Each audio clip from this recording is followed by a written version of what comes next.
एक बात याद रखें, थोड़ा तवज्जो करें, जरा गौर करें कि हम यहाँ ज्यादा से ज्यादा 5-6 हजार की तादाद में हो सकते हैं, लेकिन एक ऐसा मजमा भी होगा, एक ऐसा मजमा भी होगा जहां पर 5,000, 10,000, 20,000, लाख, 2 लाख, करोड़, 2 करोड़ लोग नहीं होंगे, बल्कि हजरत सैयदना आदम अलैहिस्सलाम से लेकर आखिरी इंसान तक जो दुनिया के अंदर आने वाला है, सारे अव्वलीन और आखिरीन वहां मौजूद होंगे। और यहाँ उलमा का सामना है, वहां अल्लाह का सामना होगा। यहाँ मेहमान उलमा है, सादात है, वहां मेहमान अंबिया होंगे, रसूलान इज़ाम होंगे। जरा गौर कीजिए उस वक्त की कैफियत क्या होगी, उस वक्त के हालात क्या होंगे।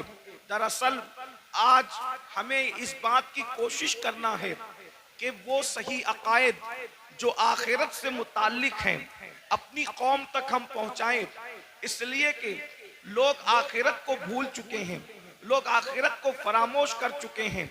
और ये बात याद रखें, कुरान ने आखिरत की जितनी बात की है, पूरा कुरान उठा करके पढ़ लें, 70% आयतें कुरान की आखिरत से मुताल्लिक है। मैंने कुरान मुकद्दस की जिस आयत करीमा की सूरह नबा से तिलावत की है, उसमें अल्लाह तबारक व तआला ने कब्र से उठने का जिक्र किया है। इंसान कब्र से उठेगा, किस तरीके से उठेगा? कब्र से उठने वाला एक ही शक्ल पर नहीं उठेगा। कब्र के अंदर तो सबको इंसान की शक्ल में दाखिल किया जाएगा, लेकिन कब्र से उठते वक्त हर इंसान जो है असल शक्ल पे नहीं उठेगा, इंसानी शक्ल में नहीं उठेगा। कौन किस शक्ल में उठेगा? अब जरा सुनिए अहदीस मुस्तफा और जरा गौर कीजिए। कुरान कहता है यौमा युनफखु फिस्सूरी फतातूना अफवाजा, और उस दिन जब सूर फूंका जाएगा तो लोग फौजो फौज अपनी कब्रों से निकलेंगे, यानी अल्लाह की बारगाह में हाजिर होंगे। तो जब इंसान अपनी कब्र से बाहर निकलेगा तो कब्र से बाहर निकलने की कैफियत क्या है? सहाबे किराम ने पूछा, या रसूल अल्लाह सल्लल्लाहु तआला अलैहि वसल्लम, ये बताएं कि जब इंसान अपनी कब्र से बाहर निकलेगा तो उसकी कैफियत क्या होगी, उसकी हालत क्या होगी, किस पोजीशन में वो निकलेगा? अल्लाह अकबर। दफन करते वक्त तो इंसान काफूर की खुशबू में बसाया हुआ होगा, दफन करते वक्त तो इंसान को कफन पहनाया हुआ होगा, दफन करते वक्त तो इंसान की कैफियत ये होगी, इत्र और सुरमे के अंदर वो मुअत्तर भी होगा और उसकी आंखों पर सुरमे के असरात भी होंगे। लेकिन अल्लाह अकबर, उठते वक्त इंसान की कैफियत क्या होगी? अब जरा गौर से समात करें। अल्लाह अकबर। मेरे आका मुस्तफा करीम रऊफुर रहीम सल्लल्लाहु अलैहि वसल्लम अपने सहाबा से इरशाद फरमाते हैं, ऐ मेरे सहाबा, कुछ लोग क़यामत के दिन जब अपनी कब्र से उठेंगे तो उनकी आंखें नहीं होगी, वो अंधी आंखें लेकर के उठेंगे, आंखों में बीनाई नहीं होगी, वो आंखों में रोशनी नहीं होगी। जरा तसव्वुर तो करें, जो दुनिया में अंधा होगा वो आखिरत में अंधा हो जरूरी नहीं है, जो दुनिया में बीमार होगा वो आखिरत में बीमार हो जरूरी नहीं है। अल्लाह अकबर। इसलिए कि दुनिया की बीमारी की कोई हैसियत नहीं है, अल्लाह अल्लाह। लेकिन मेरे और आपके आका मुस्तफा करीम रऊफुर रहीम सल्लल्लाहु अलैहि वसल्लम इरशाद फरमाते हैं, कुछ लोग अपनी कब्र से अंधे उठेंगे, यानी उनकी आंखें नहीं होगी। अब मुझे बताएं, जब उनकी आंखें नहीं होगी तो वो अल्लाह का दीदार कैसे करेंगे? वो रसूलुल्लाह का दीदार कैसे करेंगे? वो औलिया अल्लाह का दीदार कैसे करेंगे? सहाबे किराम बेचैन हो गए और सहाबे किराम ने अर्ज किया, या रसूल अल्लाह सल्लल्लाहु तआला अलैहि वसल्लम, जो लोग बगैर आंखों के अपनी कब्रों से क़यामत के दिन अंधे उठेंगे, अंधे उठने की वजह क्या होगी? तो मेरे आका इरशाद फरमाते हैं, दुनिया के अंदर नसीहत करने वाले जब उनको नसीहत करते होंगे तो वो नसीहत को नहीं मानते होंगे।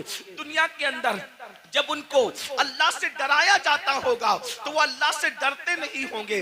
मिसाल के तौर पर आज भी आप देखें बहुत सारे मुसलमान हैं जो अल्लाह रब्बुल इज्जत के बंदे जब उनको नसीहत करते हैं तो वो नसीहत मानते नहीं हैं। मिसाल के तौर पर अल्लाह अकबर, जैसे कि अगर किसी के घर में शादी में डीजे बजाया जा रहा हो, म्यूजिक बजाया जा रहा हो, गाने बजाया जा रहा हो, और अगर कोई आलिम कहे कि भाई डीजे न बजाओ ये हराम है, गाने न बजाओ ये हराम है, तो पलट करके नसीहत नहीं मानते बल्कि क्या कहते हैं, दौलत हमारी है, मौलवी का क्या बिगड़ता है, माल हमारा है, मौलवी का क्या बिगड़ता है। सुन लो, अल्लाह के नबी ने तुम्हें वक्त से पहले आगाह किया, मरने वालों मौत आनी है, मरने के बाद क़यामत के दिन कब्र से उठना है।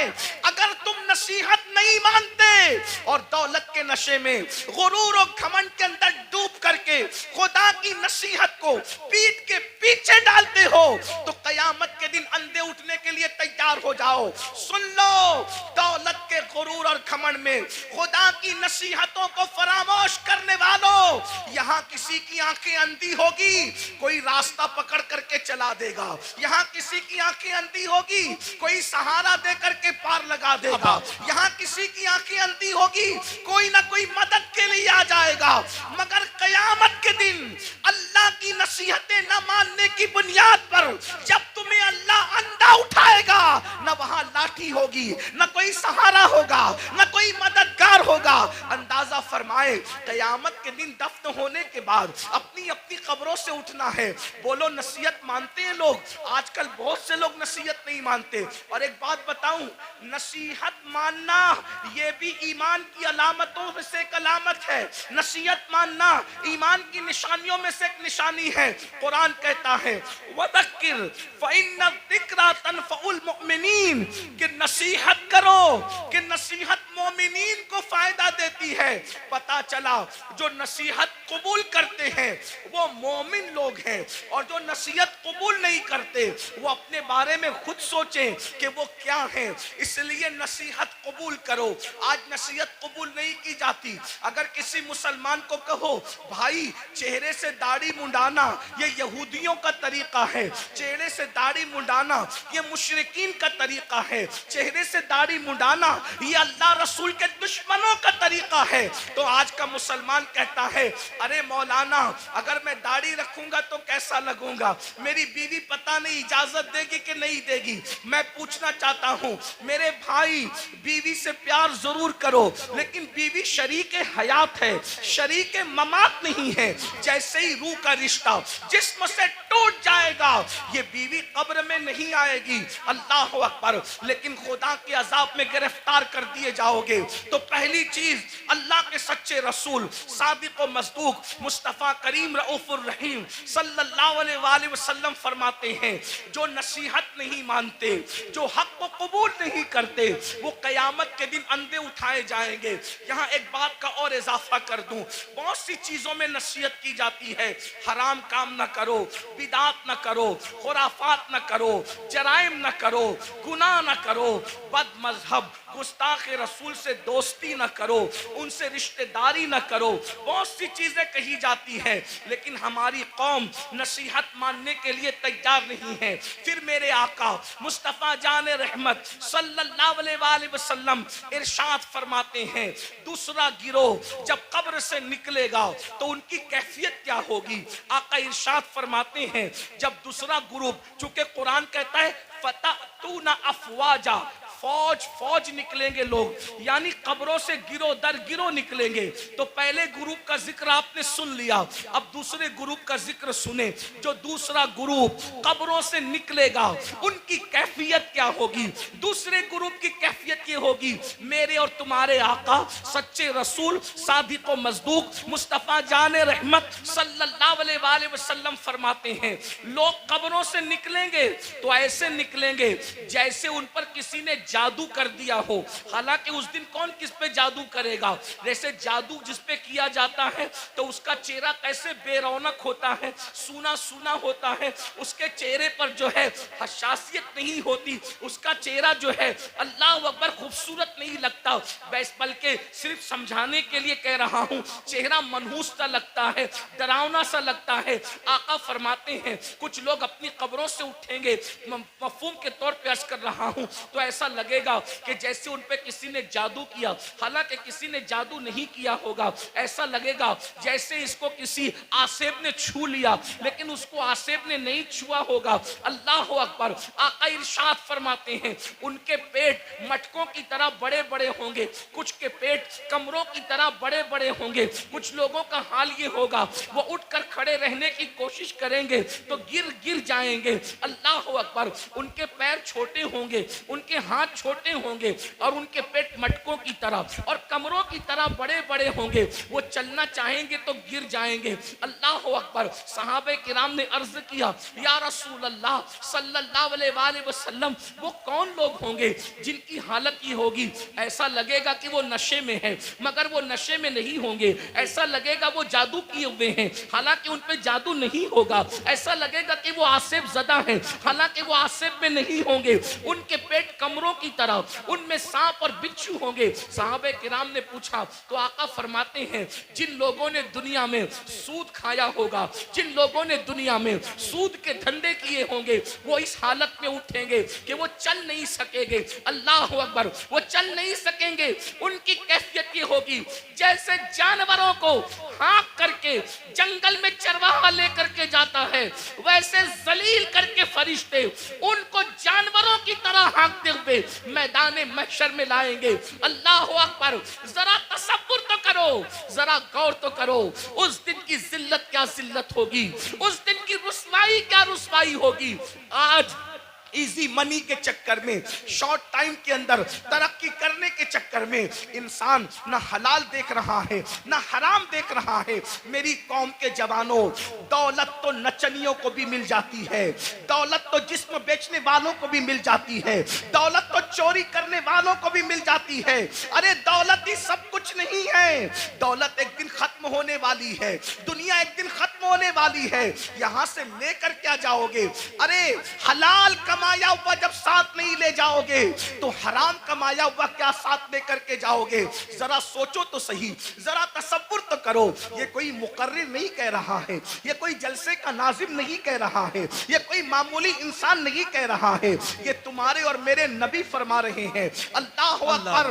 लोग, सूदखोर लोग अपनी कब्रों से ऐसे उठेंगे जैसे वो नशे में है, हालांकि वो नशे में नहीं होंगे। जैसे वो पागल है, हालांकि वो पागल नहीं होंगे। जैसे वो आसेब ज़दा हैं, वो आसेब ज़दा नहीं होंगे। जरा सोचिए आज किस तरीके से अल्लाह अकबर सूद को प्रमोट किया जा रहा है, ब्याज को प्रमोट किया जा रहा है। याद रखिए शायद इसी दौर के लिए कहा गया था जो सूद से बचने की कोशिश करेंगे, सूद का गर्दो गुबार उन तक पहुंच करके रहेगा, सूद का गर्दो गुबार उन तक पहुंच करके रहेगा।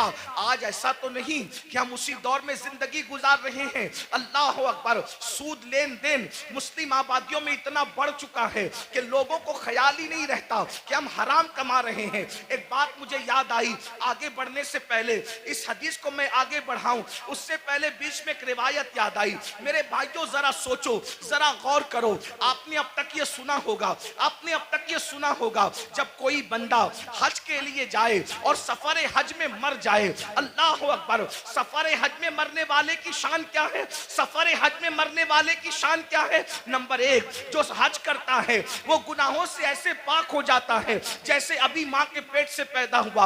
हज करने वाले के सारे गुनाह बख्श दिए जाते हैं। हत्ता के हाजी की शान ये है कि हाजी 700 ऐसे लोगों की बख्शिश करवाएगा जिन पर जहन्नम वाजिब हो चुका होगा। हाजी की शान ये है। अल्लाह अकबर। लेकिन कोई हाजी बने तो सही, हाजी सब कहलाते हैं, हाजी है कितने? जो वाकई हाजी होगा वो 700 लोगों की बख्शिश कराएगा।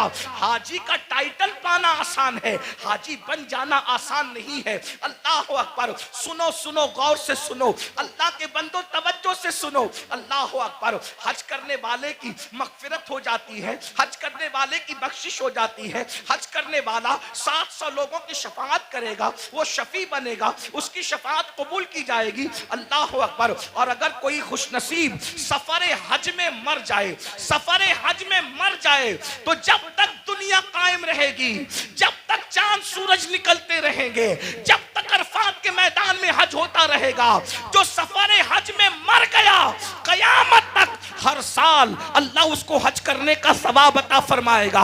एक रिवायत में आया है, उसका हम शक्ल एक फरिश्ता पैदा किया जाएगा जो कयामत तक उसके लिए हज करता रहेगा। बोलो सफर हज में मरने की फजीलत क्या है? मगर अब सुनिए, दिल के कानों से सुनिए, जरा गौर से सुनिए। अल्लाह अकबर। एक काफिला सफर कर रहा था, सफर करते करते जब वो आगे बढ़ा हज के सफर में, तो उन्होंने क्या देखा, एक बंदे का इंतकाल हो गया। और जब उसका इंतकाल हो गया, सोचा हाजी है, हाजी साहब का इंतकाल हो गया। अभी काबे तक पहुंचे भी नहीं थे कि हाजी साहब का इंतकाल हो गया। हाजी साहब का इंतकाल हुआ तो उनके चेहरे पे कपड़ा ढांक दिया गया। जब कपड़ा ढांक दिया गया, थोड़ी देर के बाद लोगों ने सोचा चलो गुस्ल दे दो, चलो कफन पहना दो, ताकि हम इनको दफन कर सकें। जैसे ही गुस्ल देने के लिए चेहरे से कपड़ा हटाया, तो क्या देखते हैं कि हाजी साहब का चेहरा गधे की तरह हो गया, गधे की शक्ल इख्तियार कर गया। अल्लाह अकबर। पूरे काफले में कोहराम मच गया, पूरा काफला बेचैन हो गया। अरे सफर हज में मरना तो बड़ी सआदत की बात है, लेकिन सब रोने लगे, सब बेचैन होने लगे, दुआ करने लगे। और दुआ करते थे, या अल्लाह तू किसी पे जुल्म तो नहीं करता, सफर हज में मरने वाला इसका चेहरा गधे की तरह हो गया। अल्लाह अकबर। तो किसी की आंख लगी तो ख्वाब में इरशाद फरमाया गया, तुम इसके गधे की तरह चेहरा होने पर अफसोस और ताज्जुब करते हो, ये नहीं पूछते कि इसका चेहरा सफर हज में भी आखिर गधे की तरह क्यों हो गया। जब पूछा गया तो बताया गया, ये सूद के पैसे से हज पे आया था और ये सूद का कारोबार करता था, इसलिए बतौर इबरत इसकी शक्ल को गधे की तरह कर दी गई। मेरे प्यारे आका अलैहिस्सलातु व तस्लीम के प्यारे दीवानों, दुनिया दुनिया दुनिया की मोहब्बत, दुनिया का माल, कुरान कहता है अल्हाकुमुत तकासुरु हत्ता ज़ुरतुमुल मकाबिर, हलाक कर दिया तुमको माल की मोहब्बत ने, यहां तक कि तुम कब्रों के गढ़ों तक पहुंच गए। माल की मोहब्बत से निकलो।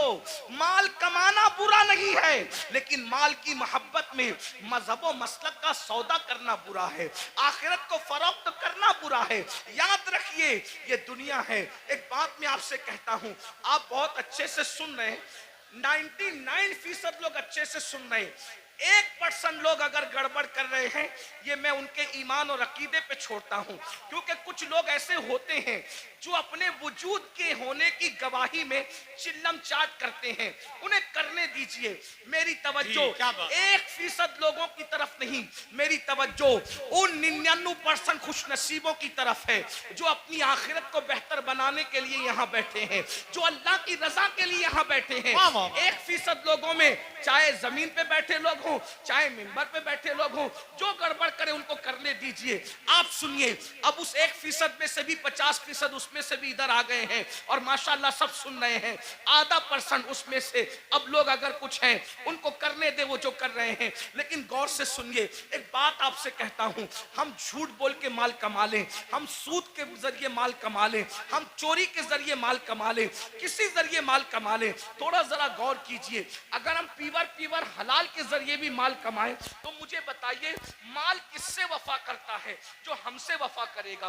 एक बात याद रखना, माल जरूर कमाओ, मगर माल के चक्कर में अल्लाह को मत भूलो। यही तो फिरौनियत है। देखो, मालदार फिरौन भी है, मालदार उस्मान गनी भी है, मालदार नमरूद भी है, मालदार सुलेमान अलैहिस्सलाम भी है, मालदार जो है वो कारून भी है और मालदार जुल्करनैन भी है। लेकिन फर्क क्या है? दोनों मालदारों की मजम्मत नहीं है। सैयदना उस्मान गनी को माल के बदले में जन्नत बेची गई है। अगर माल बुरा होता तो उस्मान गनी गनी की भी बुराई की जाती माज़अल्लाह माल की बुनियाद पर, लेकिन कोई उस्मान गनी की बुराई नहीं करता। अल्लाह अकबर। कारून की बुराई होती है, उस्मान की बुराई नहीं होती। वजह, माल ने कारून को अल्लाह का बाकी बना दिया और माल ने उस्मान गनी को जन्नती बना दिया। माल बुरा नहीं है, माल का इस्तेमाल बुरा है। हुकूमत मिली, नमरूद बिगड़ गया। हुकूमत मिली सुलेमान अलैहिस्सलाम को, हुकूमत ने नहीं बिगाड़ा, बल्कि जब भी नेमत मिलती है तो सुलेमान अलैहिस्सलाम कहते हैं कि सुबहान रब्बियल आला। नमरूद कहता है अना रब्बुकुमुल आला, और सुलेमान कहते हैं सुबहान रब्बियल आला। माल बुरा नहीं है, माल के चक्कर में अल्लाह को भूल जाना बुरा है। अब आपसे पूछता हूं, कितने ही मालदार हैं हम? थोड़ा गौर, मिंबर वाले भी गौर।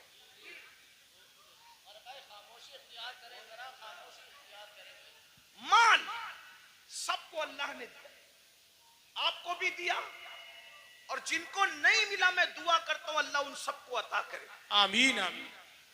लेकिन सुनो, माल आपने कमा लिया, बहुत माल मिल गया।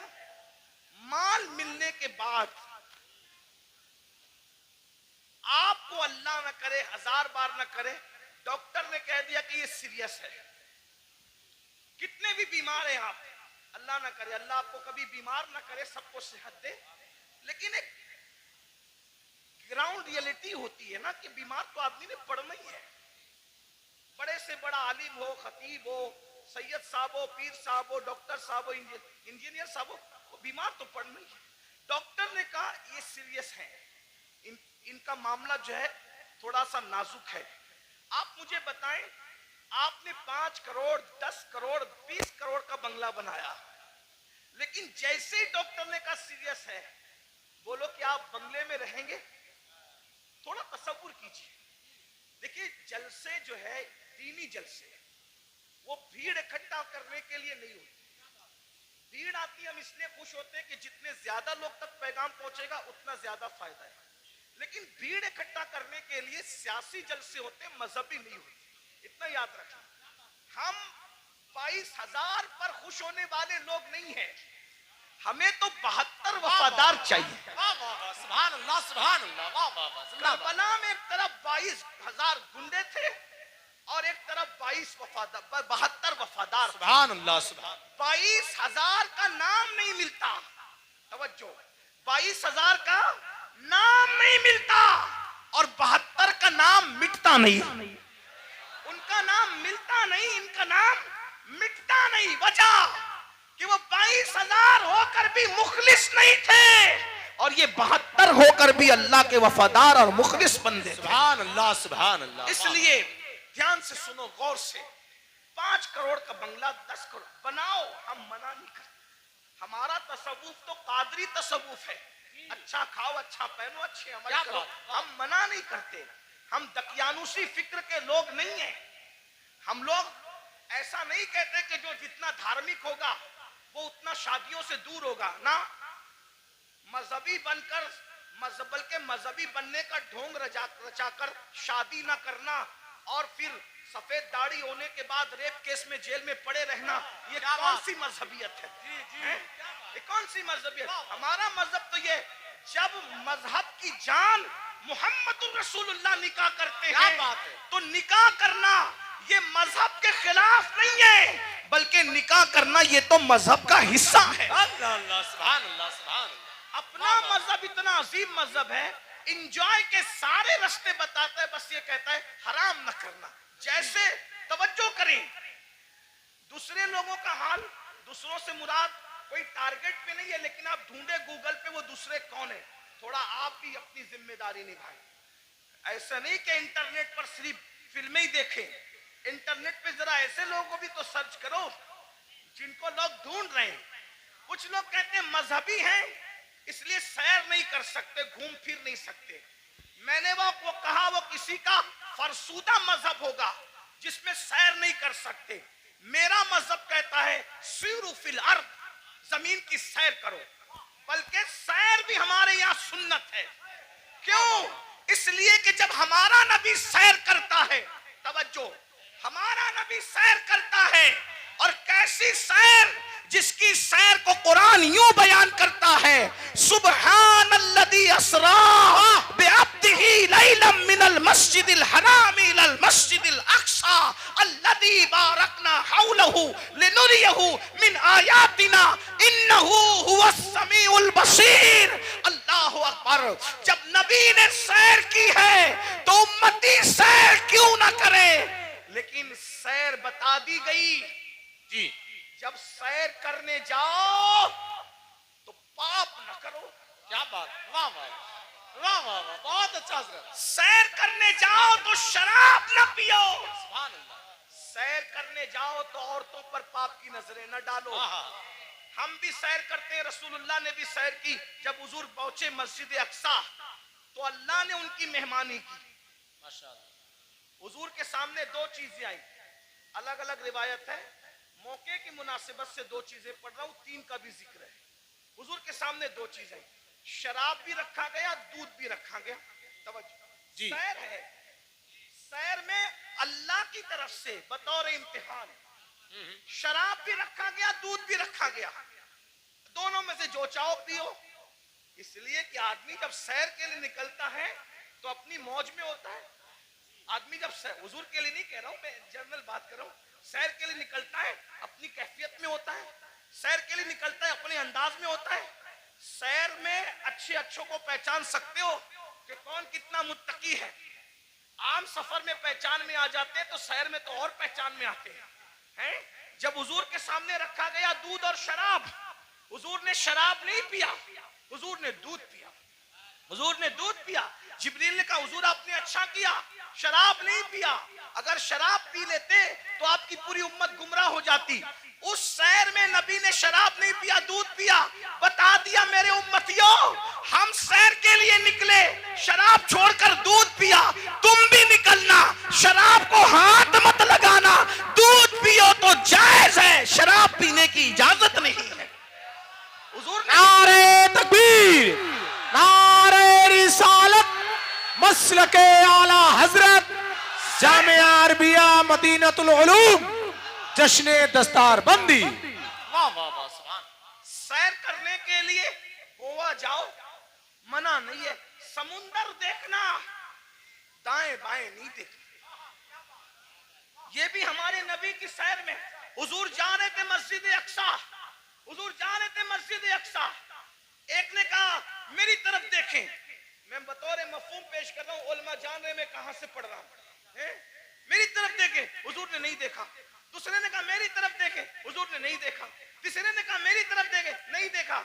हुजूर सैर तो कर रहे हैं मगर साथ वो निगाह जिसके बारे में मेरे इमाम कहते हैं, नीची आंखों की शर्म और हया पे दुरूद, ऊंची बीनी की रिफत पे लाखों सलाम।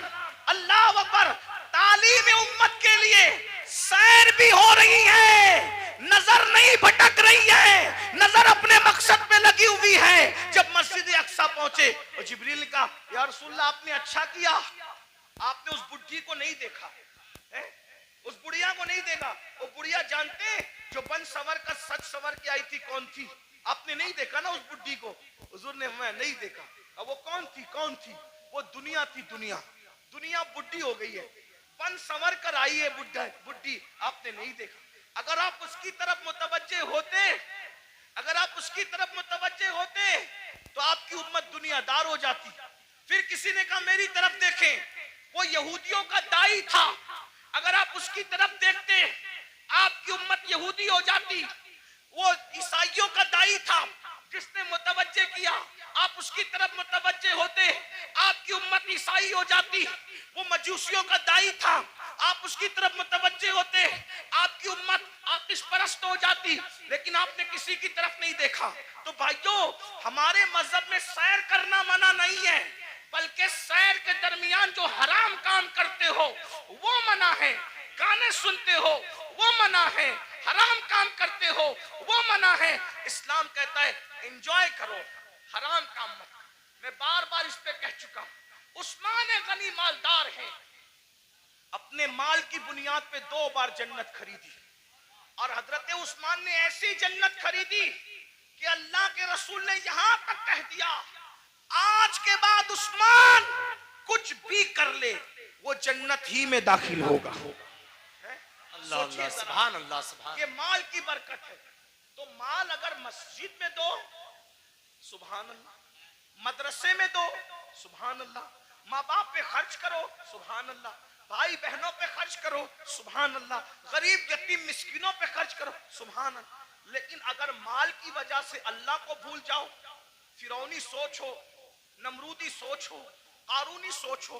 अब थोड़ा गौर करो, मैं जो कह रहा था, माहौल बन चुका, थोड़ा सुन, अच्छा माहौल बन गया, थोड़ा सुनने का माहौल बन गया। हाँ, एक तकरीर के बाद हमारे भाई हजरत अल्लामा जाहिद हुसैन साहब कह रहे थे कि तेरा ही हौसला है कि इतनी चीख चिल्लाट में तू बोलता है। तो मैंने कहा मैं क्या बोलूं, इसलिए कि मैं तो एक ही के लिए बोलता हूं, मजमा सैकड़ों का हो, हजारों का हो, और शुक्र के तौर पे लाखों के मजमे में भी मैंने बोला है, बोलता हूं, लेकिन बोलता हूं एक ही के लिए, बस एक ही के लिए। तुम कितना ही शोर कर लो, उस एक तक मेरी आवाज पहुंचने से कोई नहीं रोक सकता, और वो एक है मेरा अल्लाह, और वो एक है उस एक का एक गुंबदे खजरा का मकी, जो पिया को भाई अख्तर वो सुहाना राग है, जो पिया को भाई अख्तर वो सुहाना राग है, जिससे नाखुश है पिया वो रागनी अच्छी नहीं, रागनी अच्छी नहीं। आप कितना भी चिल्लाएं, डिस्टर्ब करें, मैं डिस्टर्ब नहीं होऊंगा, क्योंकि मेरी तवज्जो उस एक की और उस एक के एक की तरफ है ना। लेकिन अगर आपकी तवज्जो भी हो जाए तो आपके साथ मेरी भी बिगड़ी और मेरे साथ आपकी बिगड़ी बन जाएगी। और मैं खुश हूं, मुरादाबाद के गिरदो जवानिब में लोग बहुत अच्छा सुनते हैं, अच्छा जमा होते हैं। इसमें हमारा कमाल नहीं है, इसमें हुजूर सदरुल फाजिल फखरुल अमासिल अल्लामा सैयद नईमुद्दीन मुरादाबादी की मेहनतों का नतीजा है। हजरत अल्लामा मुफ्ती अजमल संबली रहमतुल्लाह अलैह की काविशों का नतीजा है। सैयद किफायत अली काफी मुरादाबादी की मेहनतों का नतीजा है। असलाफ ने मेहनत की है, उनके लगाए हुए पौधों को हम पानी देने के लिए आते हैं, इससे ज्यादा हमारी औकात नहीं है। अगर असलाफ ने पौधे न लगाए होते तो हम कभी भी इन पौधों को पानी देने का शरफ हासिल नहीं करते। इसलिए आए हो, सुन लो, हो सकता है इस फकीर बेनवा की आवाज अल्लाह दिल में उतार दे तो तुम्हारी भी बिगड़ी बन जाए, मेरी भी बिगड़ी बन जाए। ये माल माल माल माल माल माल माल में डूबे हो तो सब्र करो। 5 करोड़ का बंगला हो, 10 करोड़ का बंगला हो, कितना भी कीमती पलंग हो, सागवान का बना हो, इसका बना, उसका बना, डॉक्टर कहते हैं आप सीरियस है, आपकी जान को खतरा है, सही कहना, वो बंगला छोड़कर हॉस्पिटल में आते हो कि नहीं आते, है ना। देखो ये अल्लाह की आजमाइश, इम्तिहान है, और वो हॉस्पिटल हमारे लिए किराए का होता है कि नहीं, किराए का होता है। बहुत घमंडी आदमी है, थोड़ी सी दौलत आ जाती है, पैर जमीन पे नहीं टिकती, दौलत देने वाले खुदा को भूल जाता है, इज्जत मिलती है अल्लाह को भूल जाता है, इज्जत देने वाले खुदा को भूल जाता है। भाइयों सोचो न जरा, मेरे जवानों से खास मुखातिब हूं, जवानों सोचो, तुम कौम का मुस्तकबिल हो, तुम ही हमारी कौम का सरमाया हो। दौलत के नशे में फिरौनी सोच मत पैदा होने दो, बीमार पड़ोगे हॉस्पिटल में एडमिट किए जाओगे। नंबर 1 अल्लाह का पहला इम्तिहान, किराए की बेड पर आके पड़ गए, जिसका किराया 5,000 है, 10,000 है, 25,000 है, कितना भी महंगा किराया है, लेकिन है वो बेड किराए का। नंबर 1। नंबर 2 बंगला कितना भी बड़ा है, लेकिन प्राइवेट रूम हॉस्पिटल का 10 बाई 10 या 20 बाई 20 से ज्यादा का नहीं है। नंबर 3 कितने भी कीमती कपड़े हों,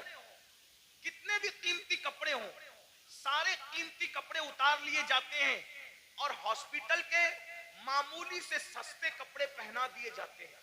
यही है। अब अगर सेहत हासिल करके घर पहुंच गए तो सुभान अल्लाह, वरना अगर मरे तो किन कपड़ों में है? किस पर घमंड कर रहे हो, किस पर इतरा रहे हो? यही माल है ना जो मस्जिद में जाने नहीं देता, दुकान का शटर बंद करके नमाज के लिए मस्जिद में जाऊंगा तो कितने कस्टमर चले जाएंगे।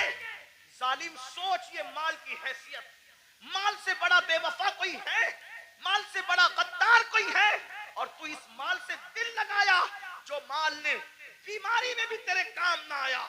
इस महल से दिल लगाया जिसने बीमारी में भी तुझे घर से बेघर कर दिया। हॉस्पिटल के कपड़ों में तू मरा, हॉस्पिटल की चार दीवारी में तूने आखिरी सांसें ली, ये तेरे माल की औकात है। अरे काश तू माल भी कमाता, लेकिन माल में तू अल्लाह को नहीं भूलता, घमंड नहीं करता, माल कमाता, ज़कात देता, माल कमाता, नमाज पढ़ता, माल कमाता, गरीबों की मदद करता, माल कमाता, हज उम्रा करता, माल कमाता, लोगों को, कमजोरों को मजबूत बनाने की कोशिश करता। लेकिन अफसोस, इस माल ने मेरी कौम के जवानों को घमंडी कर दिया। उन भाइयों को आगे बढ़ने से पहले एक बात करता हूं, दो बातें करके बात खत्म कर लूंगा, बस दो बातें, आखिरी की दो बातें, एक और एक सुने। एक बार बादशाह हारून रशीद हज के लिए निकला। हारून रशीद बादशाह हज के लिए निकला। न इधर उधर की तू बात कर, ये बता के काफिला क्यों लुटा। मुझे रहजनों से गरज नहीं, तेरी रहबरी का सवाल। पहले मिंबर ही मिंबर पे बैठना सीख ले। तो अपनी औकात से बढ़ के कुछ नहीं कहूंगा, लेकिन बहुत दुख की बात है, मिंबर वाले मिंबर पे बैठना सीख ले। बस मिंबर पे तो अब हर आदमी को आप घुसा कर लाते हैं, मेयार भी मिंबर का खत्म। हमारे दादा मुर्शिद हुजूर मुफ्ती आजमीन के दौर में मजाल थी कोई अवाम में से पब्लिक पे चढ़, मिंबर पे चढ़ नहीं। हुजूर मुजाहिद मिल्लत के दौर में मजाल थी, कोई मिंबर पे नहीं। यहाँ तो हाल यह है कि बस कोई मेयार ही नहीं। अल्लाह रहम करे। दो, एक और एक, दो बात सुने, बात खत्म कर। हारून रशीद जैसा बादशाह, वो सिर्फ करोड़पति, अरबपति, फैक्ट्री और जो है वो कारखानों का मालिक नहीं था, मुरादाबादी बर्तनों की फैक्ट्री उसकी नहीं थी, बल्कि वो इतना बड़ा बादशाह था कि वो बादलों को कहता था, बादलों को, ए बादलों जहां चाहो बरस जाओ, जहां चाहो बरस जाओ, तुम जहां बरसोगे मेरी ही हुकूमत होगी। इतना बड़ा हुकूमत का मालिक वो हारून रशीद। हज के लिए जब निकला ना वो, ये सब लोग जो डिंग डांग करते हैं ना, ये दुनिया के हुक्मरान, उसके सामने कुछ भी नहीं है। ये 25 लोग हैं, मैं किसी का नाम नहीं ले रहा हूं, बच्चे हैं। उसको देखो, ये ग्रीन कालीन, ये रेड कालीन कितना इतराते हैं। फ्लाइट से लेकर के अगर एयरपोर्ट के दरवाजे तक हुक्मरानों को मिल जाए तो।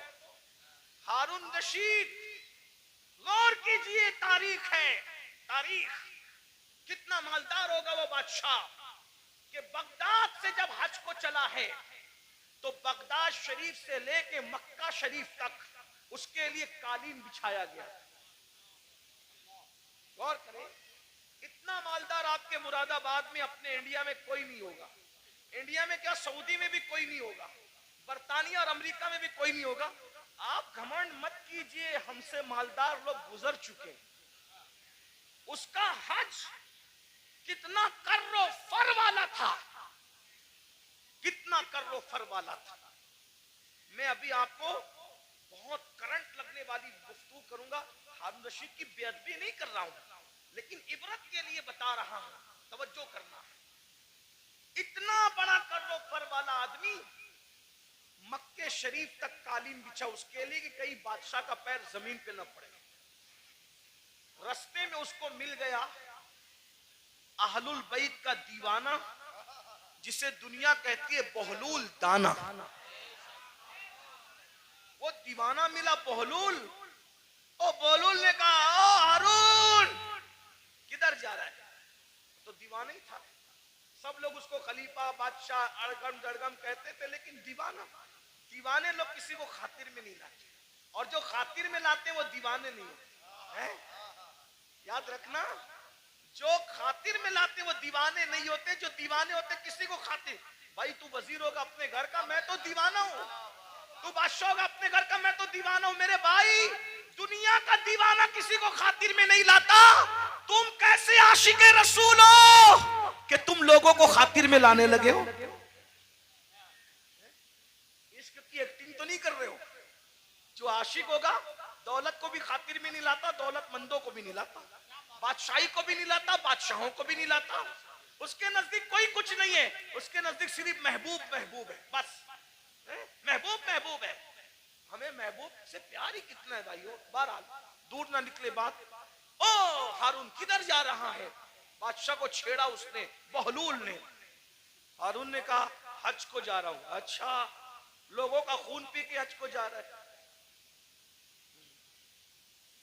बहुत खून पिए हो है ना, आप भी बहुत खून पियो। बहन का खून पिया, हिस्सा दबाया, हज को जा रहे हो हैं? हाजी साहब हज को जा रहे हैं, कहां? बहन का हिस्सा मार के। वाह भाई वाह, क्या हज है? भाई का हिस्सा दबा के हाजी साहब हज को जा रहे हैं, मस्जिद बना रहे हैं, पूरी मस्जिद बनाई। स्टेज से ऐलान हुआ मुखय्यरे कौम व मिल्लत, इन्होंने मस्जिद बनाई, इनके लिए अल्लाह ने महल बनाया। पता चला कि भाई का हक अभी तक नहीं दिया।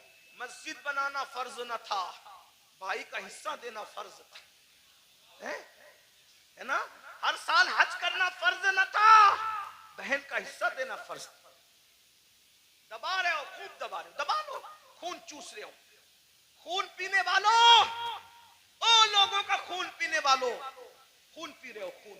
मेरे मुर्शिद हुजूर गौस पाक कहते थे, दिन भर रमजान शरीफ में पानी नहीं पीते, शरबत नहीं पीते, खाना नहीं खाते, और इफ्तार करते हो तो लोगों के खून से करते। आप में की भी बहुत सारे लोग खून से इफ्तार करते, खून से। रूह अफ़ज़ा नहीं पीते, खून पीते हो, खून खून पीते हो। खजूर नहीं खाते, मक्के मदीने मुनव्वरा की, खून से इफ्तार करते हो। वो कैसे? सबके हाथ में खजूर तो नजर आती है, मगर वो खजूर नहीं होती, वो खून होता है। क्यों? अगर आपने झूठ बोलकर किसी को धोखा देके माल कमाया था और उससे खजूर खरीदी थी, दिखने को तो खजूर थी, मगर वो लोगों का खून था। किसी का कर्जा लेके हड़प कर लिया था, उससे इफ्तार का दस्तरखान सजाया था, देखने को तो वो फल फ्रूट और रूह अफ़ज़ा थे, मगर वो लोगों का खून था। कब तक लोगों के खून से इफ्तारी करोगे? कब तक लोगों के खून से इफ्तारी करोगे? भूखे प्यासे रहने के सिवा कुछ नहीं मिलने वाला। गौस पाक फरमाते थे, लोगों के खून से इफ्तारी करते, हराम माल से इफ्तार करने वाले, तू लोगों के खून से इफ्तारी करता है। सूद से इफ्तारी करने वाले लोगों के खून से इफ्तारी करता है। यहां मैं मुसलमानों को कह दूं, मेरे भाइयों, नमक से इफ्तार कर लेना, नमक से, मगर किसी हराम के दस्तरखान पे कभी इफ्तारी करने मत जाना। जिंदाबाद। आज तो तुम्हारे लिए हुकूमतों के ऑफिसों में दस्तरखान बिछते, इफ्तार पार्टियां हो रही हैं। मुसलमानों का खून चूसने वालों के साथ इफ्तारी करने वालों, तुम्हें शर्म नहीं आती? क़यामत के दिन रसूलुल्लाह को मुंह क्या दिखाओगे? और गैरत का सौदा ना करो, गैरत का जनाजा ना निकालो। नबी पाक का आशिक वो होता है, उसके बदन पर पेवन वाला लिबास तो हो सकता है, उसके बदन पर गुनाहों के धब्बे वाला लिबास नहीं होता। गैरत सीखो, गैरत। इकबाल ने कहा था, ऐ ताहिरे लाहौती, उस रिस्क से मौत अच्छी जिस रिस्क से आती हो परवाज में खुलता है। क्या बात हजरत, जिंदाबाद जिंदाबाद। वाह वाह। बहरहाल हारून से बहलूल ने कहा, मैं बहलूल की बात नकल कर रहा हूँ, हारून की कोई तौहीन नहीं करो। अगर कोई हारून का चाहने वाला हो तो प्लीज वो मेरे ऊपर कोई इल्जाम नहीं। मैं सिर्फ हारून की बात इबरत के, और जो बात इबरत के तौर पे कही जाती है कोई बेहतरी नहीं। तो क्या लोगों का खून चूस के, बादशाह था ना भाई, खून चूस के जा रहा है आज को। हारून ने कुछ नहीं कहा। तो बहलूल ने कहा, बड़ा घमंड है ना तेरी हुकूमत पर। अब भी सुनो आप, बहुत घमंड है तुझे अपनी हुकूमत पे, और तो होना भी चाहिए। बादशाह ने कहा होना भी चाहिए। ओ बहलूल पागल, तुझे क्या पता हुकूमत की लज्जत क्या होती है? फरमाया तेरी हुकूमत की हैसियत मेरे नजदीक एक गिलास पानी से ज्यादा भी नहीं है, गिलास भर पानी से ज्यादा नहीं है तेरी हुकूमत की कीमत। बहुत घमंड न कर, बहुत घमंड न कर। बहलूल की बात पर हारून ने हंसना था, हंसा जैसे हम लोग की बात पे भी लोग हंसते हैं। हम लोग जब इस तरह की बातें करते हैं लोग हंसते हैं, मौलवी लोग को देखो पागल हुए हैं, हैं दौर इतना तरक्की कर गया, ये अभी तक यही करते हैं, कब्र में क्या होगा, हश्र में क्या होगा, जी। और ये क्या होगा, वो क्या होगा। देखो दुनिया तरक्की कर रही है, दुनिया पिज्जे खा रही है, अभी ये कब्र के बिच्छुओं को लेके बैठे। ठीक है, जो कहना है कह लो, लेकिन नबी ने जो कह दिया वही होगा। पिज्जा खाने वाले हो, बर्गर खाने वाले हो, बिरयानी खाने वाले हो, या फाका करने वाले हो, या रोजा रखने वाले हो, कब्र में जाओगे। जिसके लिए नबी ने जो कह दिया सो वही हो करके रहेगा। मोजिजा मेरे नबी का कह दिया तो हो गया, आपने कतरे को दरिया कह दिया तो हो गया। तुम्हारे मुंह से जो निकली वो बात हो के रही, उन्होंने जो कहा वो हो करके रहेगा। और बहलूल ने कहा तेरी हुकूमत की कीमत एक गिलास पानी से ज्यादा की नहीं है, बड़ा घमंड मत कर, इतरा मत। उसने कहा एक गिलास पानी कहा, ये बता, हारून को कहा बता, अगर तू रास्ता भटक जाए तो सफर में जाना हज के, रास्ता भटक जाए, खाना पीना खत्म हो जाए, तेरे सारे चमचे वमचे बिखर जाए, तू अकेला पड़ा रहे, पानी ना मिले, खाना ना मिले, मरने के करीब आ जाए, और उस वक्त तेरे पास कोई आके कहे कि हारून मैं तुझे एक गिलास पानी पिलाऊंगा, बोल कितने में खरीदेगा, बोल कितने में खरीदेगा एक गिलास पानी। वो पानी पिलाने वाला बोलेगा मैं आधी हुकूमत दे मांगता हूं तुझसे और एक गिलास पानी तुझे देता हूं, बोल खरीदेगा कि नहीं खरीदेगा। हारून ने कहा ओ पगले बहलूल, जान है तो जहान है, अगर मर गया तो कहां हुकूमत में रहेगी और क्या क्या रहेगा। तो मैं एक गिलास पानी को आधी हुकूमत दे के खरीद लूंगा, क्योंकि भाई आधी दे के खरीदा, आधी तो बची, आधी से तो लुत्फ उठाऊंगा। का वो गिलास भर पानी पिया ही था कि पेशाब लगी आधे घंटे 2 घंटे के बाद, और पेशाब लगी, अब पेशाब निकल नहीं है बाहर, लगी तो है, प्रेशर तो आ रहा है, बाहर निकलती नहीं पेशाब।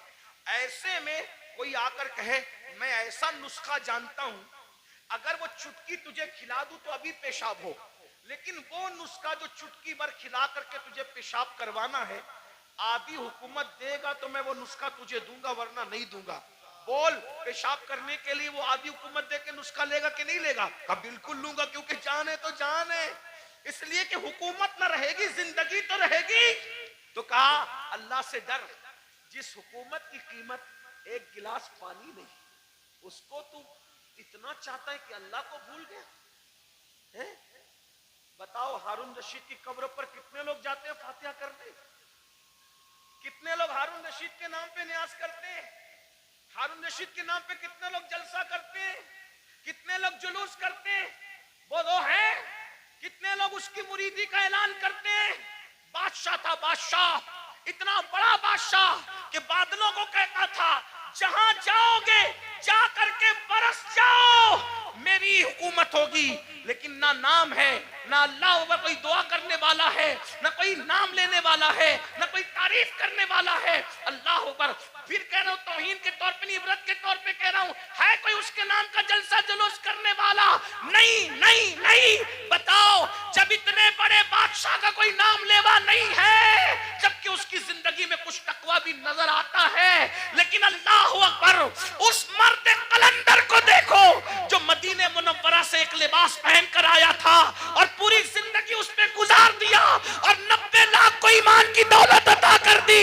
800 साल से ज्यादा का अरसा गुजर रहा है, हिंदुस्तान में कोई कोना ऐसा नहीं है कि रोजाना गरीब नवाज को खिराज अकीदत न पेश किया जाता। नारे तकबीर, नारे रिसालत, उनके नाम फैजाने ख्वाजा गरीब नवाज मसलके आला हजरत, उनके नाम के डंके ना बजाए, ये हमारे लिए इबरत है। इसलिए दौलत के नशे में अल्लाह को मत भूलो। तो आका अलैहिस्सलाम फरमाते हैं दूसरा गुरोह जो अपनी कब्र से निकलेगा तो उनका हाल क्या होगा, वो पागलों जैसे दिखेंगे, पागल नहीं होंगे, आसिफ ज़दा दिखेंगे, आसिफ। और आखिरी बात इस उन्वान की, आका फरमाते तीसरा गुरोह, तीसरा ग्रुप जब अपनी कब्र से निकलेगा तो वो जर्रे बेमिकदार से भी कम होगा। एक तो जर्रा होता है और जर्रे में जर्रे बेमिकदार से भी कम होगा। उनकी शक्लें तो इंसानों जैसी होगी, लेकिन वो बिल्कुल बारीक से जर्रे जर्रे दिखाई देंगे। अल्लाह की कुदरत है, बारीक बारीक जर्रे दिखाई देंगे, वो बारीक बारीक जर्रे। और जानवर उनको कुचलेंगे मैदान महशर में, और इंसान उनको पैरों तले कुचलेंगे मैदान महशर में। और जब इंसान और जानवर उनको कुचल लेंगे तो कुचलने के बाद उन जर्रे बेमिकदार की शक्ल में उठने वाले इंसानों को पकड़कर जो जहन्नम के अंदर कैद खाना होगा उस कैद खाने में ले जाकर के कैद कर दिया जाएगा। जरा गौर कीजिए, फिर आका फरमाते हैं उस कैद खाने में उनको नारुल अनियार नाम का मशरूब पिलाया जाएगा। एक तो जर्रे बेमिकदार में उनको उठाया जाएगा, इंसान और फरिश्ते उनको पैरों तले कुचलेंगे, फिर उनको पकड़कर जहन्नम के कैद खाने में ले जाया जाएगा, उसमें उनको नारुल अनियार पिलाया जाएगा। सहाबा ने पूछा या रसूल अल्लाह ये नारुल अनियार क्या है? तो आका फरमाते हैं ये जहन्नमियों का खौलता हुआ पीप है जो उनके जिस्म से निकलेगा और जहन्नम की सड़ी हुई आग है जो उनकी गिज़ा बनेगी। सहाबा ने पूछा आका वो जर्रे बेमिकदार वाले लोग और वो जहन्नम के अंदर कैदी लोग, नारुल अनियार पीप पीने वाले लोग, जहन्नम की सड़ी हुई आग खिलाई जाने वाले लोग वो कौन होंगे? तो आका फरमाते हैं वो दुनिया में वो लोग होंगे जो घमंड करते होंगे, तकब्बुर करते होंगे। मैं चौधरी का बेटा, मैं मालदार का बेटा, मैं पढ़ा लिखे का बेटा। इल्म पर घमंड करने वाले, अमल पे घमंड करने वाले, नसब पे घमंड करने वाले, तकवे पे घमंड करने वाले, किसी किस्म का घमंडी होगा कयामत के दिन उसको जर्रे बेमिकदार में उठाया जाएगा। ऐ मेरी जवानों आपसे पूछता हूँ ये घमंड ही तो है जो आपको उलमा के करीब नहीं होने देता, ये तकब्बुर ही तो है जो लोगों को आज दिन से करीब नहीं होने देता। थोड़ी सी दौलत आ गई, गरीब रिश्तेदारों को भूल गए, घमंड कर रहे हैं। थोड़ी सी डिग्री आ गई, दीनदारों को हकीर समझ रहे हैं। अभी देखो ये बच्चे जो हाफिज कुरान हुए कोई इज्जत नहीं हमारे समाज में, आलिमों की और हुफ्फाज की कोई इज्जत नहीं, जबकि हम इनको क्या कहते हैं? नायबे रसूल। कागज पे कुरान लिख दिया जाए तो उसको सर पे रखा जाता है और सीनों पे कुरान लिख दिया जाए है? तो उनको मस्जिद में वो लोग आके बात सुनाते हैं, घर में जिसकी बीवी उसकी बात नहीं सुनती। कागज का लिखा हुआ कुरान सर पे है, सीनों पे लिखे हुए कुरान की क्या कद्र कर? भाइयों कद्र करना चाहिए। ये जो बेकदरी उलमा की करते हो, बेकदरी हुफ्फाज की करते हो, दीनदार तबके आप लोग नहीं करते, आप लोग तो बहुत मोहब्बत करते हैं, लेकिन इंटरनेट के जरिए से आवाज वहां तक पहुंचती है जो घरों में बैठे हैं, जो हमें सुनना नहीं चाहते। इंटरनेट के बहुत से नुकसान है, लेकिन कुछ फायदे ये भी हुए कि जो तबका हम लोगों की आवाज से नफरत करता था वो भी कहीं ना कहीं चुपके सुनने लगा और कहीं ना कहीं बर्फ पिघलने लगी। हाँ ये हो रहा है फायदा, कुछ नुकसान भी हुआ। हाँ इसीलिए आपसे कहता हूं इंटरनेट के सामने बैठते हो तो बड़े वकार से बैठा करो। आपके बैठने से किसी को हिदायत भी मिल सकती है और मिंबर पे लड़ने से किसी का ईमान भी जा सकता है, इसका ख्याल रखना। इसलिए कि आपको अपने बेगाने सब देख, आपकी छोटी सी मिंबर पर की हुई झड़प किसी ईमानदार को कुफ्र तक ले जा सकता है, इतना याद रखना। इसलिए जरा होश से मिंबर पे कोई लड़ने आए तो उससे हाथ जोड़ के कहो मैं हार गया तू जीत गया, इसलिए कि मैं हारा हुआ कहलाऊंगा चलेगा, लेकिन मेरी वजह से कोई मेरे मसलक और मजहब से बेजार होकर के कुफ्र की तरफ जाए, मुझे ये गवारा नहीं। इसका ख्याल रखा जाए, बहुत हमें ख्याल करना होगा, क्योंकि हमें लोग देखती है, 2 आंखें देखती है तो लोग इतना मोहतात होते हैं, ये हजारों आंखें देखती। ये इंटरनेट की जो है वो नवूसत या जो वो निफासत कुछ कम नहीं है, इसकी नवूसत भी बुरी है, इसकी निफासत भी बड़ी है, लेकिन इतना याद रखें ये 2 आंखें नहीं देखती इंटरनेट पे बैठने वालों को, करोड़ों आंखें देखती है और आप उनका तसव्वुर नहीं कर सकते कि कौन कौन देखता है। इसलिए मिंबर पर हम खुदा के लिए 2 घंटे ही सही इस तरह बैठें कि हमारे बैठने को देखकर लोग मजबूर होके कहे जब ये इस तरह बैठता है तो गरीब नवाज कैसे बैठते हैं, ये इस तरह बैठता है तो गौसे आजम कैसे बैठते हैं, ये इस तरह बैठता है तो इमाम अहले सुन्नत कैसे बैठते हैं। ये हमारा अंदाज होना चाहिए, अल्लाह करे हमें तौफीक मिले। लेकिन गुरूर और घमंड का क्या किया जाए? आज हमारा जवान तबका, नई नस्ल उलमा का मजाक उड़ा रही है, हुफ्फाज की इज्जत नहीं कर रही है। मेरे जवानों अगर दौलत के नशे में घमंड किया, हुस्न के नशे में घमंड किया, किसी भी किस्म का तकब्बुर किया, तो अल्लाह के रसूल फरमा रहे कब्र से जर्रे बेमिकदार की शक्ल में उठोगे, बेमिकदार। और पूरा मैदान महशर तुम्हें पैरों तले कुचलेगा। जहन्नम की कैद में डाले जाओगे। नारुल अनियार जहन्नम का पीप खोलता हुआ पिलाया जाएगा। जहन्नम की सड़ी हुई आग खिलाई जाएगी। इसलिए खुदा के लिए घमंड छोड़ दो, तकब्बुर छोड़ दो और सोचो मैं इंसान हूं और सिर्फ इंसान, मैं इंसान हूं और सिर्फ इंसान हूं। और इंसान क्या है? मिन नुत्फा। इंसान को अल्लाह ने नापाक कतरे से पैदा किया। इंसान को अल्लाह ने सड़ी हुई मिट्टी से पैदा किया। मेरे भाई, सड़ी हुई मिट्टी और नापाक कतरे से तू पैदा हुआ है। अगर इबादत करके तू अल्लाह को मना ले तो तू फरिश्तों से बेहतर है, और अगर तू अल्लाह को राजी न कर सका तो फिर माज़अल्लाह तू जानवरों से भी बदतर है। जो आखिरी बात कहने के लिए कहा था वो आखिरी बात यह है, इमाम गजाली के उस्ताद थे। इमाम गजाली के उस्ताद, गजाली जैसी हस्ती जिसने 500 से ज्यादा उस दौर में किताब लिखी, आज से 900 साल पहले, और उनकी किताबें आज भी दुनिया में मौजूद है। तो इमाम गजाली के उस्ताद थे। उनके सामने एक नौजवान छोकरा लड़का अकड़ के चल रहा था। कुरान कहता है वला तमशी फिल अर्दी मरहा, जमीन पे अकड़ के मत चल, अकड़ के मत चल। आजकल के लड़के बाइक पे बैठते हैं, थोड़ा जिम विम करके बाजू बना लिए हैं, तो वो बाजुओं पर फूल पत्तियां पता नहीं क्या क्या बना लेते हैं। ये हराम है, हराम। अल्लाह के रसूल अलैहि सलाम ने फरमाया गूंदने वालों पर और गुंदवाने वालों पर, दोनों पर अल्लाह की लानत। हाँ, ये गूंदने गुंदाने का सिलसिला पहले इस्लाम के दुश्मन लोग करते थे, हमारा काम नहीं है। गूंदना गुंदवाना हमारा काम नहीं। हमारे बाजुओं पर निशान नहीं होते, हमारे चेहरों पर सजदों के निशान होते हैं, और वो भी काले निशान नहीं, अनवार के निशान होते हैं, चमक होती है। सीमाहुम फी वुजूहिम मिन असरिस सुजूद, चेहरे चमकते हैं। जिम करो, मजबूत बनो, ताकतवर बनो। मैं तो कहता हूं हमारा मजहब ताकतवर लोगों का मजहब, हमारे कमजोर लोग हैं ही नहीं। हमारा अल्लाह भी ताकत वाला, ला हौला वला कुव्वता इल्ला बिल्लाह। हमारा अल्लाह ताकत वाला, हमारे रसूल ताकत वाले।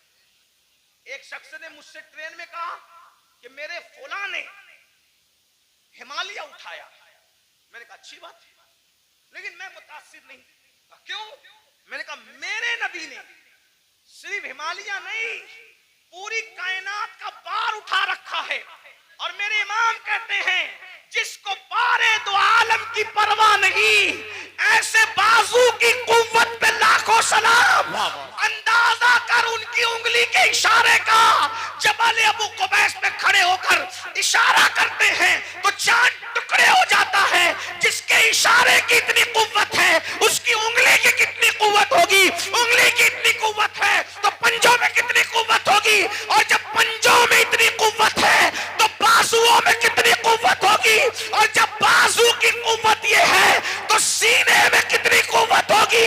उनके सीने की कुव्वत को कुरान बयान करता है, लौ अंज़लना हाज़ल कुरआना अला जबलिन लरअयता खाशियम मुतसद्दियम मिन खश्यतिल्लाह। जिस पहाड़ ने कुरान का बार न उठाया, मुस्तफा के सीने ने कुरान का बार उठा लिया। वाह वाह वाह, सुभान अल्लाह, सुभान। हमारे यहाँ तो सभी ताकतवर है। गौस पाक ताकतवर, गरीब नवाज। जिम करो, ताकतवर बनो, मगर किसी की गर्दन दबाने के लिए नहीं, रात रात भर मुसल्ले पे खड़े होने के लिए, किसी पे जुल्म करने के लिए नहीं, मजलूम की मदद करने के लिए, किसी को डराने के लिए नहीं, डराने वालों को समझाने के लिए ताकतवर बनो। हमारे सभी हमारे मौला अली तो इतने ताकतवर थे, हैं? हमारे मौला अली इतने, मौला अली का जिक्र करो तो कुछ लोग जलते हैं, क्योंकि उनकी ताकत उनको बर्दाश्त नहीं होती।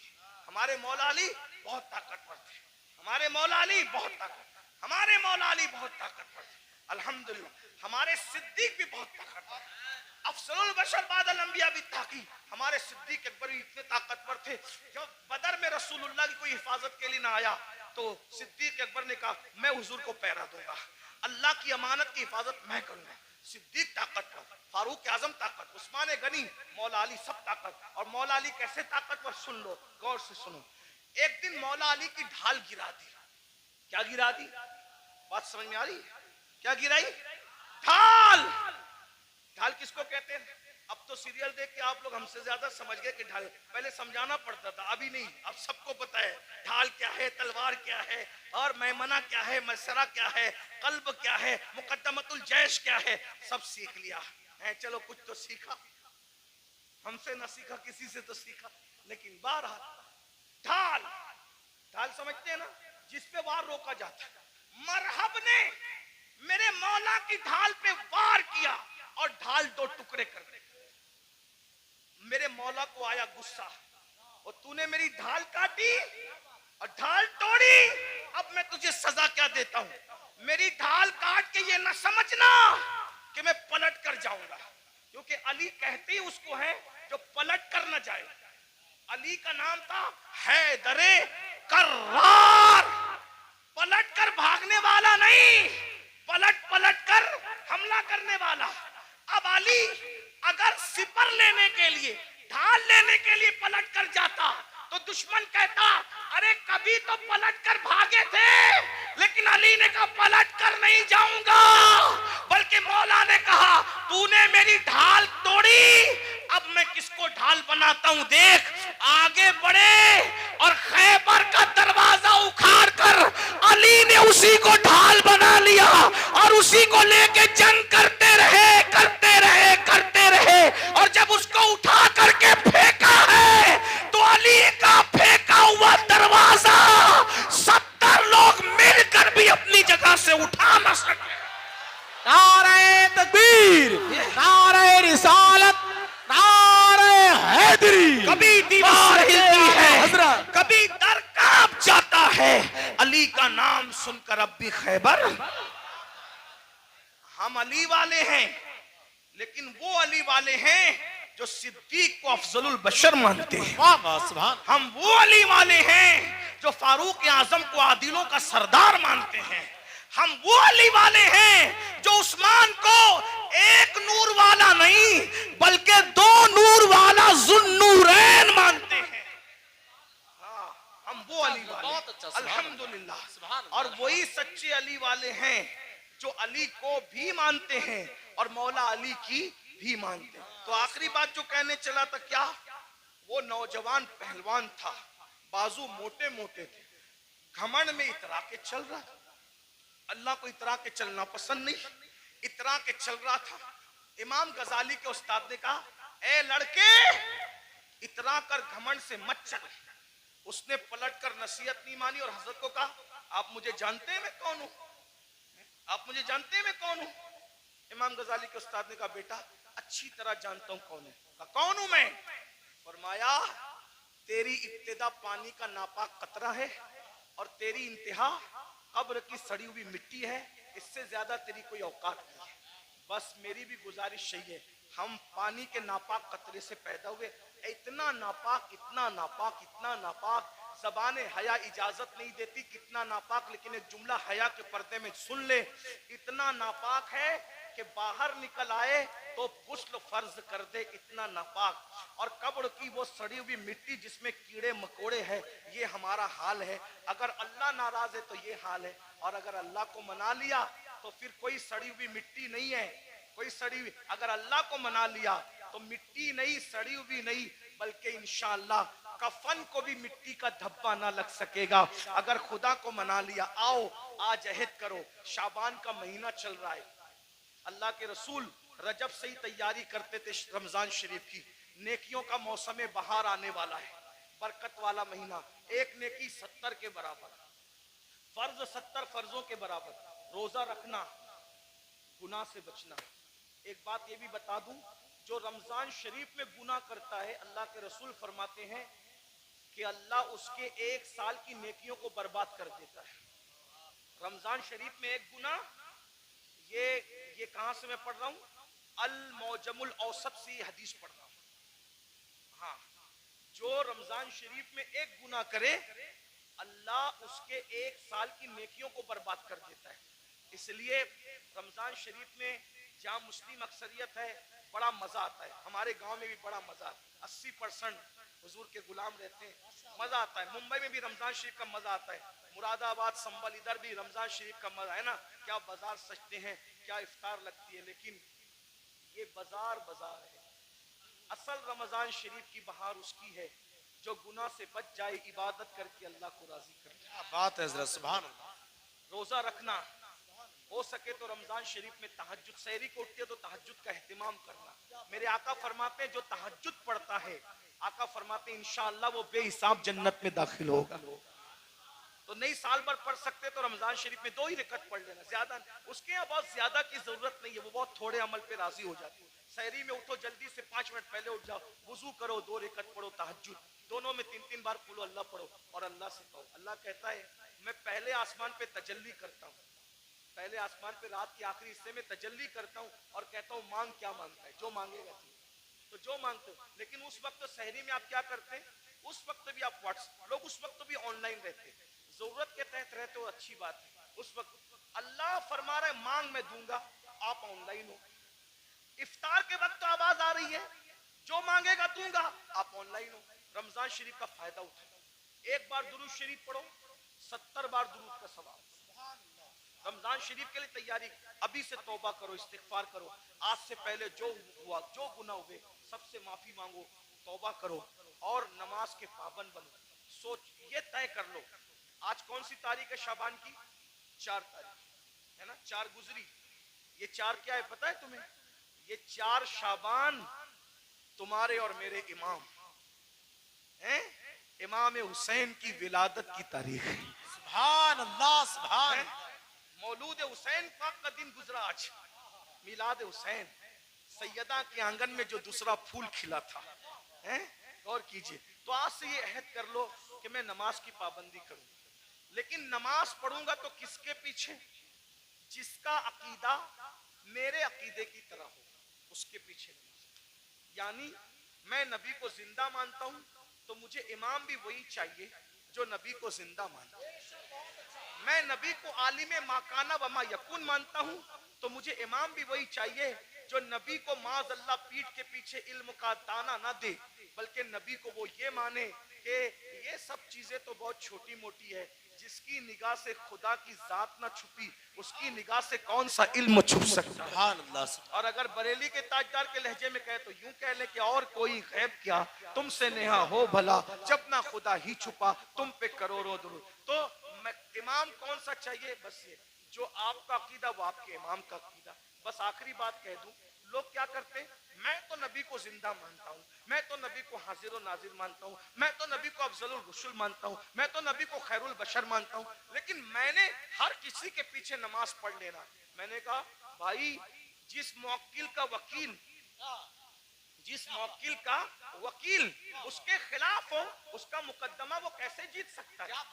मिसाल के तौर पर बात इतनी है कि मुवक्किल किसको कहते हैं, जिसके आगे वकील खड़ा हो। मुवक्किल कहे मैंने कत्ल नहीं किया और वकील कहे कि मेरे मुवक्किल ने कत्ल किया, तो बोलो बचाएगा कि फंसाएगा, हैं? मुवक्किल अलग बोल रहा है, वकील अलग बोल रहा है, बचाएगा कि फंसाएगा। अरे जब दुनिया की कोर्ट में मुवक्किल और वकील की अलग अलग बात फंसा देती है तो कुदरत की अदालत में इमाम का अकीदा अलग है, मुक्तदी का अकीदा अलग है। बोलो तुम्हारी नमाज को बचाएगा कि फंसाएगा, अब तुम्हारे ऊपर है। नमाजें बचाना चाहते हो तो सदरुल अफाजिल जैसे वाले अकीदे के पीछे नमाज पढ़ना, और अगर नमाज को फंसाना चाहते हो तुम जानो, तुम्हारा काम जानो, हम अपनी जिम्मेदारी पूरी कर चुके। अल्लाह दौरान गुफ्तगू अगर कोई गलती हो तो हमें माफ करे। अस्तगफिरुल्लाह व मा अलैना इल्लल बलाग।